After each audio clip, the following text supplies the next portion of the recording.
নিজ হাতে উপার্জিত খাবারের চেয়ে, অর্থের চেয়ে শ্রেষ্ঠ খাবার পৃথিবীর কোন মানুষ কোনোদিন ভক্ষণ করে নাই। চিল্লায় কোন সুবহানাল্লাহ।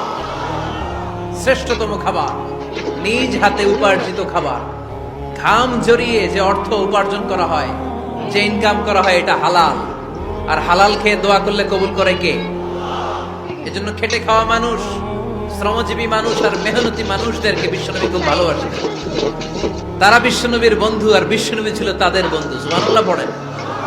এত ভালোবাসতেন বিশ্বনবী খেটে খাওয়ার মেহনতি মানুষদেরকে। সব সময় বিষ্ণু ইসলাম তাদের জন্য দোয়া করতেন। এই জন্য যারা খেটে খায় তারা কপালওয়ালা, তারা মুস্তাজাবুদ দাওয়া। তারা কি? মুস্তাজাবুদ দাওয়া মানে এমন ব্যক্তি যে ব্যক্তি দোয়া করতে দেরি হয় কিন্তু দোয়া কবুল হতে দেরি হয় না। আপনারা এখানে ব্যবসা করেন কে কে? দেখি তো, হাত তুলেন তো। ব্যবসা, মাশাআল্লাহ, অনেক ব্যবসায়ী আছে তো দেখি। আচ্ছা, হাত নামান। চাকরি করেন কে কে? চাকরি, চাকরিও তো অনেক করে দেখি, হাত নামান। প্রবাসী, ছুটিতে দেশে আসছেন। হুজুর আমি আছি, কই? আপনি দেখতে আসছেন? মাশাআল্লাহ। কোন দেশে থাকেন? সৌদি আরব।